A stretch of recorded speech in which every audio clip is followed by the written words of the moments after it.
I'm going to build a symmetric spinnaker to go on my Hobie Getaway catamaran. Now the Hobie Getaway is normally powered with just jib and mainsail. They do sell an add-on kit that puts a bowsprit out there and flies an asymmetric. I don't want to do that. I want a little smaller sail because I sail in a very windy area. So I'm going to make a symmetric spinnaker that's going to tack to each of the front at the crossbar or at the bow. It should be pretty easy to do, and it'll be a lot more control. I'm not planning on putting on a new bail at the top of the mast. I'm just going to go ahead and tack it, or put the head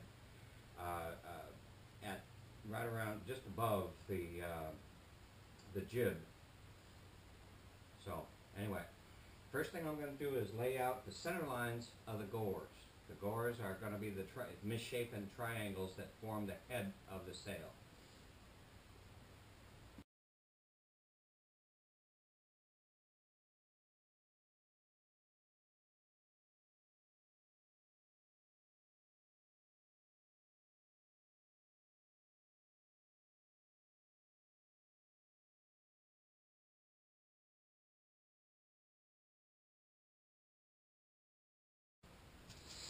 Okay, I've got the center lines from my gores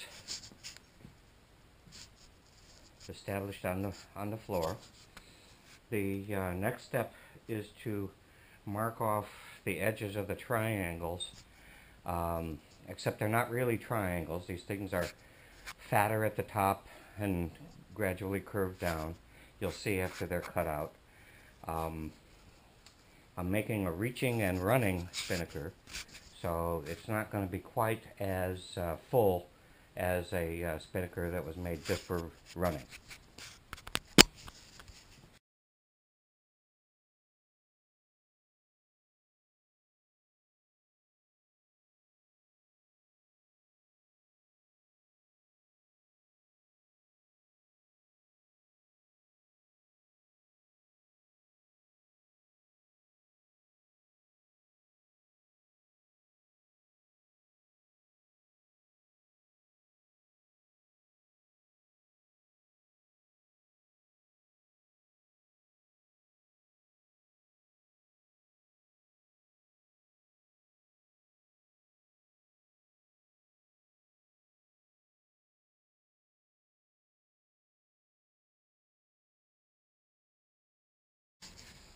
Okay, there you have the gores laid out on the floor with just string. Now I'm going to cut along that blue and white string. I'm going to put both layers of fabric. See, since I'm making 4 gores, I'm going to put both layers of fabric on at once and then use a hot knife to cut all 4 gores at the same time.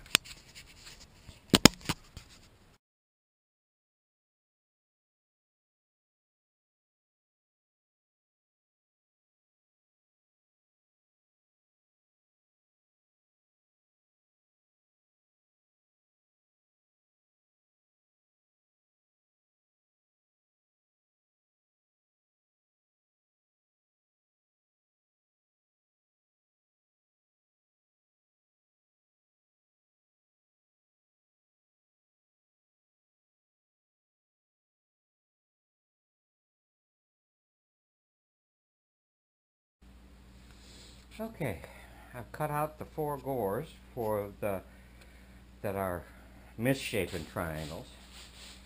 Now this is going to be a symmetric spinnaker, as I said before, and symmetric spinnakers should have some flatness in the middle, so that they basically so that there's less turbulence going around the sail.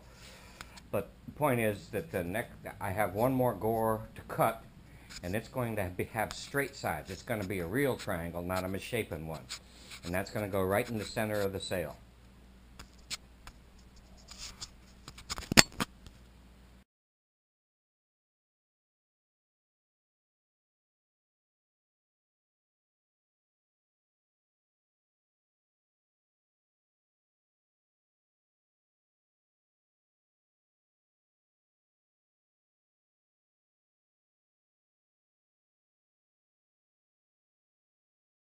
Okay, now you see this is the top 2/3 of the sail, all sewn together with one single line of stitching, zigzag, and I used a double-sided tape in order to hold it together temporarily while I was sewing.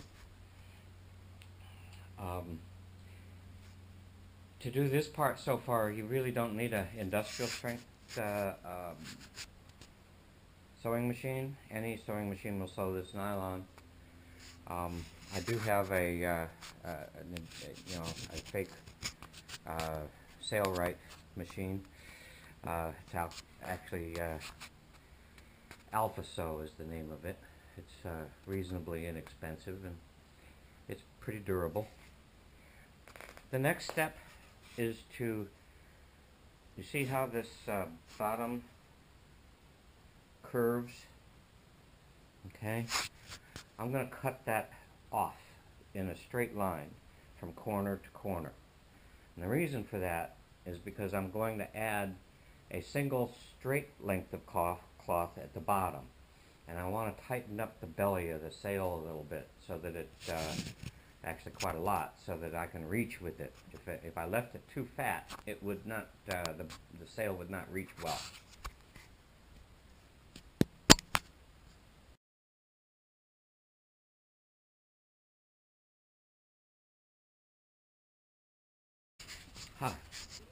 What you see here is the foot of my sail. Now this next step is kind of important. If you want the foot to be firm and not flap around, okay, you have to sew a seam in it. Normally my foot would have just one color and be just one width of the cloth, but I didn't have enough cloth, so I had to piece it together, and besides it'll match up to the top pretty well this way. What we're going to do is at this point where I do have a seam, I'm going to bring the edges in. The amount on the foot doesn't matter that much. You just want to give it a little bit of attention. So I'm gonna shave off maybe, I'm gonna bring the seam in maybe about 1.5 inches, something like that.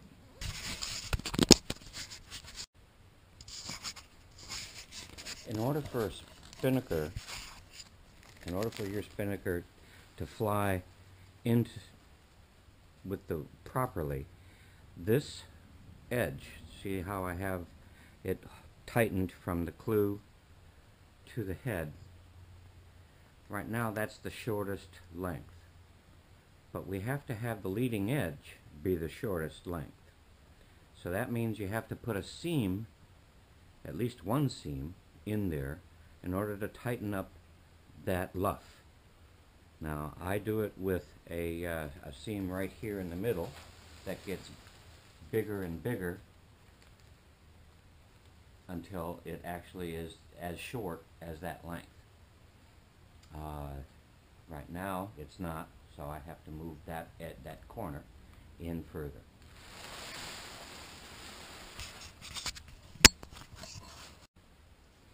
See, now you can see that as I pull along the luff, that is the shortest length. You'll notice that there's going to be a couple of spots along the top that might need to be tightened, but I can take care of that with either adding a dart along the luff if I wanted to tighten it up even more, but more likely what I'll do is I'll take care of it when I add the finish the edge. Okay, I finish the edge by just folding over the end of the fabric and sewing that, so I can take care of that by making the hem a little bit longer. And there it is, fully finished. Flying horizontally right now because I wanted to lay it out. Actually, I do have one last task to do, and that is to hem all the edges. But I wanted to get an idea of what it looked like before I do that. It looks like it wants to take off. So that's a hopeful sign.